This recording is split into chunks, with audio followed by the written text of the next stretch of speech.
जय हिंद दोस्तों, welcome to army super class. This is Aryan Shukla and आज की क्लास में डिस्कस करेंगे जीके के इम्पॉर्टेंट क्वेश्चन। ये सभी दोस्तों इम्पॉर्टेंट क्वेश्चन होंगे। इसी प्रकार के क्वेश्चन एग्जाम में पूछे जाते हैं। आप लोग ध्यान से क्लास को देखिए और क्लास के अंत में अपना स्कोर ज़रूर बताइए कि आपके कितने क्वेश्चन राइट निकले। चलिए शुरू करते हैं आज की क्लास। क्वेश्चन नंबर फर्स्ट के लिए आंसर करिए। आपको बताना है विजय स्तंभ कहाँ पर स्थित है। आंसर करिएगा। ऑप्शन इस प्रकार हैं। ऑप्शन नंबर ए चित्तौड़गढ़ में, ऑप्शन नंबर बी लखनऊ में, ऑप्शन नंबर सी कोयम्बटूर में या ऑप्शन नंबर डी कोलकाता में। आपको बताना है विजय स्तंभ कहाँ पर स्थित है। इसका राइट आंसर होगा ऑप्शन नंबर ए चित्तौड़गढ़ में। Yes, option number A correct answer है। विजय स्तंभ चित्तौड़गढ़ में स्थित है, इसलिए option number A correct answer होगा।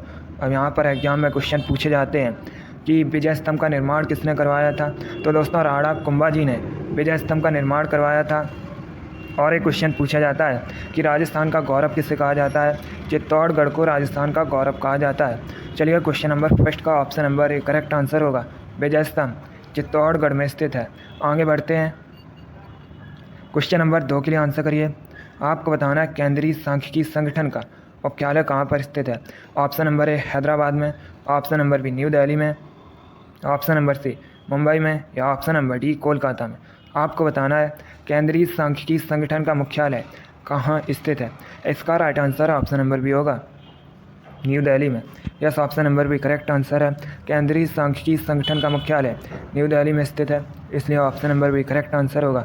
अब आप लोग क्लास खत्म होने के बाद कमेंट बॉक्स में बताइएगा केंद्रीय सांख्यिकी संगठन की स्थापना कब हुई थी। इसका आंसर आप लोग कमेंट बॉक्स में दीजिएगा क्लास खत्म होने के बाद। आगे बढ़ते हैं। क्वेश्चन नंबर 3 के लिए आंसर करिए। आपको बताना है कैलिफोर्निया विश्वविद्यालय कहाँ पर स्थित है। अच्छा क्वेश्चन है, बताइएगा कैलिफोर्निया विश्वविद्यालय ये कहाँ पर स्थित है। गुड, आप लोग ध्यान से ऑप्शन पढ़िए, उसके बाद ही आंसर दीजिएगा। तो का मत लगाइए। Correct answer option number C होगा, यूएसए में। Yes, option number C correct answer है। कैलिफोर्निया विश्वविद्यालय यूएसए में स्थित है, इसलिए option number C correct answer होगा। अब देखिए, अगर हम यूएसए की बात करें तो यूएसए ये दोस्तों उत्तरी अमेरिका महाद्वीप के अंतर्गत आता है। यूएसए की राजधानी वाशिंगटन डीसी है। वर्तमान में यूएसए के प्रेसिडेंट जो बाइडेन है और वर्तमान में यूएसए की उपराष्ट्रपति कमला हैरिस है। एक क्वेश्चन और एग्जाम में पूछा जाता है कि यूएसए का राष्ट्रीय खेल क्या है। तो दोस्तों बेसबॉल यूएसए का राष्ट्रीय खेल है। चलिए क्वेश्चन नंबर 3 का ऑप्शन नंबर सी सही उत्तर होगा। कैलिफोर्निया विश्वविद्यालय ये यूएसए में स्थित है। आगे बढ़ते हैं। क्वेश्चन नंबर 4 के लिए आंसर करिए। आपको बताना है भारत के किस राज्य में सबसे अधिक मूंगफली का उत्पादन होता है। बताइएगा भारत के किस राज्य में सबसे अधिक मूंगफली का उत्पादन होता है। ऑप्शन नंबर ए गुजरात में, ऑप्शन नंबर बी असम में, ऑप्शन नंबर सी बिहार में या ऑप्शन नंबर डी उत्तराखंड में। आपको बताना है भारत के किस राज्य में सबसे अधिक मूंगफली का उत्पादन होता है। इसका right answer option number A होगा, गुजरात में। Yes, option number A correct answer है। दोस्तों भारत में सबसे अधिक मूंगफली का उत्पादन गुजरात राज्य में होता है, इसलिए option number A correct answer होगा। अब यहाँ पर आपसे एग्जाम में क्वेश्चन और पूछ लेते हैं कि विश्व में सबसे अधिक मूंगफली का उत्पादन कहाँ पर होता है। तो दोस्तों चाइना में विश्व में सबसे अधिक मूंगफली का उत्पादन होता है। तो आप लोग इस क्वेश्चन को याद रखिएगा। चलिए क्वेश्चन नंबर 4 का option number A correct answer है।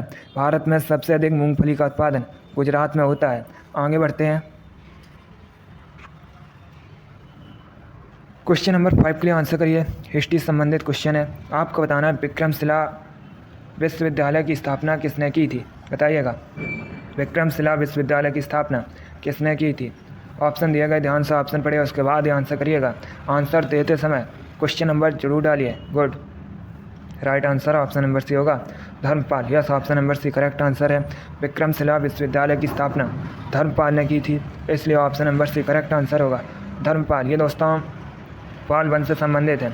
अब आप लोग क्लास खत्म होने के बाद कमेंट बॉक्स में बताइएगा कि पाल वंश की स्थापना किसने की थी। इसका आंसर क्लास खत्म होने के बाद दीजिएगा। आगे बढ़ते हैं।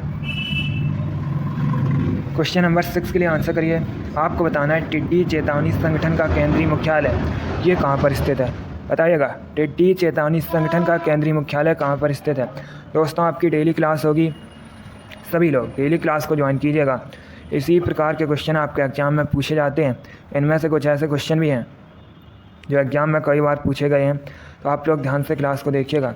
इसका right answer option number C होगा, जोधपुर में। Yes, option number C correct answer है। टिड्डी चेतावनी संगठन का केंद्रीय मुख्यालय राजस्थान के जोधपुर में स्थित है, इसलिए option number C correct answer होगा। आगे बढ़ते हैं। क्वेश्चन नंबर 7 के लिए आंसर करिए। आपको बताना है पीसा का स्मारक टावर ये किस देश में स्थित है। बताइएगा पीसा का स्मारक टावर किस देश में स्थित है। ए फ्रांस में, बी पोलैंड में, सी इटली में या डी जर्मनी में। चलिए सभी लोग आंसर करिए। पीसा का स्मारक टावर किस देश में स्थित है। सही उत्तर होगा ऑप्शन नंबर सी इटली में। Yes, option number C correct answer है। पीसा का स्मारक टावर इटली में स्थित है, इसलिए option number C correct answer है। इटली की राजधानी रोम है। एग्जाम में क्वेश्चन पूछा गया था कि रोम ये किस नदी के किनारे बसा हुआ है। तो दोस्तों रोम टाइबर नदी के किनारे बसा हुआ है। आगे बढ़ते हैं।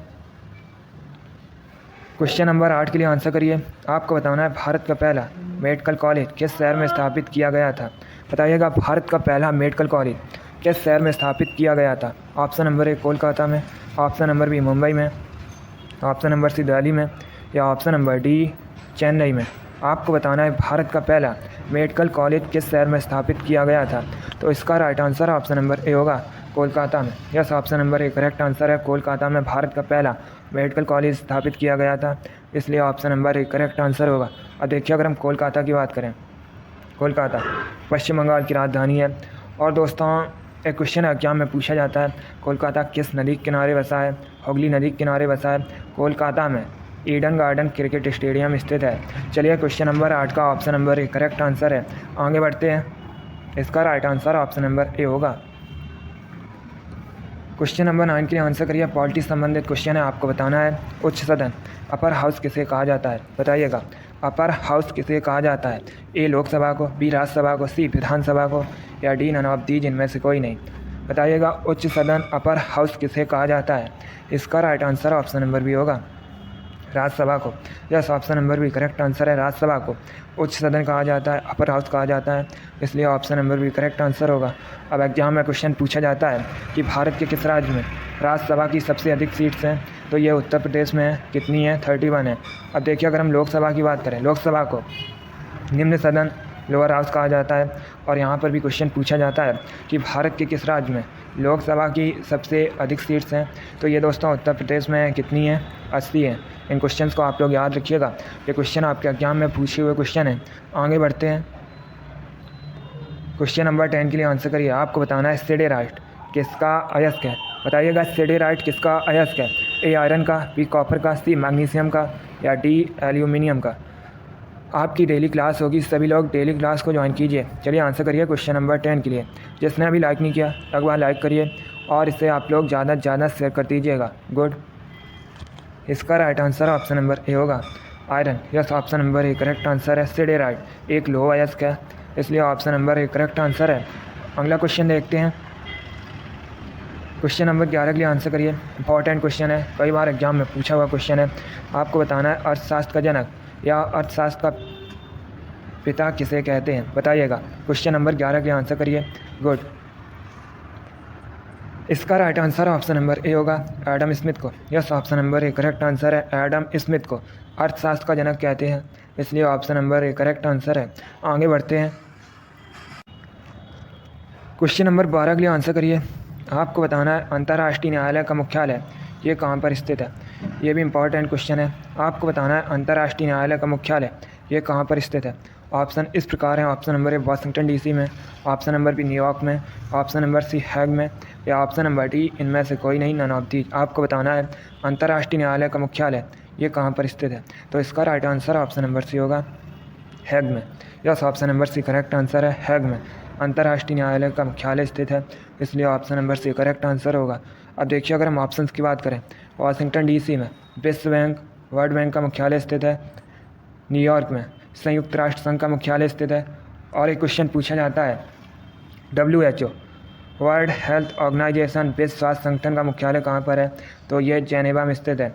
इन क्वेश्चंस को आप लोग याद रखिएगा, यहाँ से आपके एग्जाम में कई बार क्वेश्चन पूछे गए हैं। आगे बढ़ते हैं। क्वेश्चन नंबर 13 के लिए आंसर करिए। अब आपको बताना है दक्षिण भारत का मैनचेस्टर किसे कहा जाता है। बताइएगा दक्षिण भारत का मैनचेस्टर किसे कहा जाता है। ऑप्शन नंबर ए कोयम्बटूर को, ऑप्शन नंबर बी कानपुर को, ऑप्शन नंबर सी अहमदाबाद को या ऑप्शन नंबर डी चेन्नई को। गुड। बताइएगा दक्षिण भारत का मैनचेस्टर किसे कहा जाता है? Right answer option number A होगा कोयम्बटूर को। Yes, option number A correct answer है कोयम्बटूर। ये तमिलनाडु में है और इसे दक्षिण भारत का मैनचेस्टर कहा जाता है। अब अगर हम ऑप्शंस की बात करें, कानपुर को उत्तर भारत का मैनचेस्टर कहा जाता है। कानपुर उत्तर प्रदेश का शहर है। अहमदाबाद को भारत का मैनचेस्टर कहा जाता है। अहमदाबाद दोस्तों गुजरात में है। चेन्नई ये तमिलनाडु की राजधानी है। चलिए क्वेश्चन नंबर 13 का option number A correct answer है दक्षिण भारत का मैनचेस्टर कोयम्बटूर को कहा जाता है। आगे बढ़ते हैं, क्वेश्चन नंबर 14 के लिए आंसर करिए। आपको बताना है बाणभट्ट किसके दरबारी कवि थे? बताइएगा बाणभट्ट किसके दरबारी कवि थे? हिस्ट्री संबंधित क्वेश्चन है। गुड, इसका right answer option number B होगा हर्षवर्धन के। Yes, option number B correct answer है। बाणभट्ट हर्षवर्धन के दरबारी कवि थे, इसलिए option number B correct answer होगा। अब देखिएगा, आप लोग ध्यान से सुनिए। अगर आपसे एग्जाम में पूछा जाए हर्षचरित और कादम्बरी के लेखक कौन है, तो दोस्तों बाणभट्ट ये हर्षचरित और कादम्बरी के लेखक हैं। और अगर आपसे एग्जाम में क्वेश्चन पूछा जाए रत्नावली, नागानंद और प्रियदर्शिका के लेखक कौन है, तो ये हर्षवर्धन है। अलग अलग भी आपसे एग्जाम में क्वेश्चन पूछ सकते हैं अलग अलग करके। जैसे कादम्बरी के लेखक कौन है, तो याद रखिएगा बाणभट्ट। हर्षचरित के लेखक कौन है, तो याद रखिएगा बाणभट्ट। और अगर आपसे पूछा जाए नागानंद के लेखक कौन है, तो ये हर्षवर्धन है। प्रियदर्शिका के लेखक कौन है, हर्षवर्धन है। रत्नावली के लेखक कौन है, हर्षवर्धन है। चलिए क्वेश्चन नंबर 14 का option number B correct answer है बाणभट्ट ये हर्षवर्धन के दरबारी कवि थे। क्वेश्चन नंबर 15 के लिए आंसर करिए। बताइएगा हॉर्नबिल त्यौहार कहाँ मनाया जाता है? सभी लोग आंसर करिए। आपको बताना है हॉर्नबिल त्यौहार कहाँ मनाया जाता है? ए उत्तर प्रदेश में, बी नागालैंड में, सी झारखंड में या डी छत्तीसगढ़ में? आपको बताना है हॉर्नबिल त्यौहार कहाँ मनाया जाता है। इसका right answer option number B होगा नागालैंड में। Yes, option number B correct answer है। हॉर्नबिल त्यौहार नागालैंड में मुख्यतः मनाया जाता है, इसलिए option number B correct answer होगा।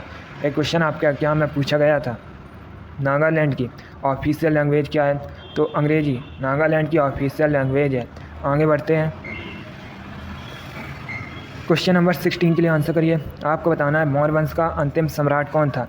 सभी लोग बताइएगा मौर्य वंश का अंतिम सम्राट कौन था? मौर्य वंश की स्थापना चंद्रगुप्त मौर्य ने की थी। चंद्रगुप्त मौर्य के गुरु चाणक्य थे। चाणक्य को दोस्तों विष्णुगुप्त या कौटिल्य के नाम से भी जाना जाता है। एक क्वेश्चन एग्जाम में पूछा जाता है कि अर्थशास्त्र नामक ग्रंथ की रचना किसने की थी? तो ये चाणक्य ने की थी। अब आप लोग बताइएगा मौर्य वंश का अंतिम सम्राट कौन था? Right answer option number C होगा बृहद्रथ। आगे बढ़ते हैं, क्वेश्चन नंबर 17 के लिए आंसर करिए। आपको बताना है दोस्तों वृंदावन गार्डन कहाँ स्थित है? बताइएगा वृंदावन गार्डन कहाँ पर स्थित है? ए मथुरा में, बी मनाली में, सी मैसूर में या डी मोहाली में? सभी लोग आंसर करिएगा। इसका राइट आंसर होगा ऑप्शन नंबर सी मैसूर में। Yes, option number C correct answer है। वृंदावन गार्डन मैसूर में स्थित है। आगे बढ़ते हैं, क्वेश्चन नंबर 18 के लिए आंसर करिएगा। क्वेश्चन है निम्नलिखित में से कौन सा युग सही सुमेलित नहीं है? ये 4 ऑप्शन दिए गए हैं। बताइएगा कौन सा ऑप्शन गलत है? जल्दी से आंसर करिए क्वेश्चन नंबर 18 के लिए। इसका right answer option number C होगा, क्योंकि बेंगलुरु ये कर्नाटक की राजधानी है और कर्नाटक में है, इसलिए option number C correct answer होगा। बाकी पुणे महाराष्ट्र में है, मेरठ उत्तर प्रदेश में है, रांची झारखंड में है। चलिए क्वेश्चन नंबर 18 का option number C correct answer होगा। आगे बढ़ते हैं, क्वेश्चन नंबर 19 के लिए आंसर करिए। आपको बताना है आईपीसी का फुल फॉर्म क्या होता है? सभी लोग आंसर करिएगा। दोस्तों आपके एग्जाम में जीके के इसी प्रकार के क्वेश्चन पूछे जाते हैं। आप लोग ध्यान से क्लास को देखिए और क्लास के अंत में अपना स्कोर ज़रूर बताइएगा। चलिए क्वेश्चन नंबर 19 के लिए आंसर करिए। आपको बताना है आईपीसी का फुल फॉर्म क्या होता है? इसका राइट आंसर होगा option number C Indian penal code. Yes, option number C correct answer है। आईपीसी का full form Indian penal code होता है। आगे बढ़ते हैं, क्वेश्चन नंबर 20 के लिए आंसर करिए। आपको बताना है किस हिमालय चोटी को सागर माथा भी कहते हैं? आपको बताना है किस हिमालय चोटी को सागर माथा भी कहते हैं? चलिए आंसर करिएगा। ऑप्शंस को ध्यान से पढ़िए, उसके बाद ही आंसर दीजिए, तो काम मत लगाइए। इसका right answer option number B होगा माउंट एवरेस्ट को। Yes, option number B correct answer है। माउंट एवरेस्ट को सागर माथा भी नेपाल में कहते हैं, इसलिए option number B correct answer होगा। आगे बढ़ते हैं, क्वेश्चन नंबर 21 के लिए आंसर करिए। आपको बताना है कौन सा ग्रह सूर्य के सबसे नज़दीक है। बताइएगा कौन सा ग्रह सूर्य के सबसे नज़दीक है। A Mars, B earth, C Mercury या डी सैटर्न। सभी लोग आंसर करिए। क्वेश्चन नंबर 21 के लिए क्वेश्चन है कौन सा ग्रह सूर्य के सबसे नज़दीक है। इसका right answer option number C होगा बुध। Yes, option number C correct answer है। पृथ्वी तीसरे नंबर पर है। आगे बढ़ते हैं। क्वेश्चन नंबर 22 के लिए आंसर करिए। आपको बताना है शहर मदुरई किस नदी के किनारे स्थित है। पहली बात तो आप लोग याद रखिएगा, अगर आपसे एग्जाम में क्वेश्चन पूछा जाए कि मीनाक्षी मंदिर ये कहाँ पर स्थित है, कई बार पूछा हुआ क्वेश्चन है, तो याद रखिएगा मीनाक्षी मंदिर ये तमिलनाडु के शहर मदुरई में स्थित है। अब आपको बताना है किस नदी के किनारे मदुरई शहर स्थित है। इसका right answer option number D होगा Vaigai. Yes, option number D correct answer है। मदुरई शहर वेगई नदी के किनारे स्थित है। आगे बढ़ते हैं। क्वेश्चन नंबर 23 के लिए आंसर करिए। आपको बताना है भारत का राष्ट्रीय बाग क्या है। यह भी इंपॉर्टेंट क्वेश्चन है, कई बार एग्जाम में पूछा हुआ क्वेश्चन है। देखिए इसका right answer option number A होगा सत्यमेव जयते। Yes, option number A correct answer है। सत्यमेव जयते भारत का राष्ट्रीय बाग है, इसलिए option number A correct answer होगा। अब देखिए दोस्तों, एक क्वेश्चन और यहाँ से पूछ सकते हैं आपसे एग्जाम में कि सत्यमेव जयते ये कहाँ से लिया गया है, तो ये मुंडकोपनिषद से लिया गया है। आगे बढ़ते हैं। क्वेश्चन नंबर 24 के लिए आंसर करिए। आपको बताना है गोवा की ऑफिशियल लैंग्वेज क्या है। सभी लोग बताइएगा गोवा की ऑफिशियल लैंग्वेज क्या है। ए मैथिली, बी कोंकणी, सी उर्दू या डी नन ऑफ दीज, इनमें से कोई नहीं। बताइएगा गोवा की ऑफिशियल लैंग्वेज क्या है। इसका right answer option number B होगा Konkani. Yes, option number B correct answer है। गोवा की ऑफिशियल लैंग्वेज कोंकणी है, इसलिए option number B correct answer होगा। अब देखिए अगर हम गोवा की बात करें, गोवा में 2 ज़िले हैं। क्षेत्रफल की दृष्टि से भारत का सबसे छोटा राज्य गोवा है। गोवा की राजधानी पणजी है। एक बार एग्जाम में क्वेश्चन पूछा गया था पणजी किस नदी के किनारे बसा है, तो यह मांडवी नदी के किनारे बसा है। आगे बढ़ते हैं। आज का लास्ट क्वेश्चन आपके सामने है। क्वेश्चन नंबर 25 है। आपको बताना है किस विटामिन में कोबाल्ट की मात्रा पाई जाती है। बताइएगा किस विटामिन में कोबाल्ट की मात्रा पाई जाती है। ऑप्शन दिए गए, ध्यान से ऑप्शन पढ़िए, उसके बाद ही आंसर दीजिएगा। इसका right answer option number B होगा विटामिन B12 में। Yes, option number B correct answer है। विटामिन B12 में कोबाल्ट की मात्रा पाई जाती है, इसलिए option number B correct answer होगा। अब आप लोग क्लास खत्म होने के बाद कमेंट बॉक्स में बताइएगा कि विटामिन B12 का केमिकल नेम क्या है। इसका आंसर आप लोग क्लास खत्म होने के बाद दीजिए। चलिए वेरी गुड दोस्तों, बहुत अच्छे।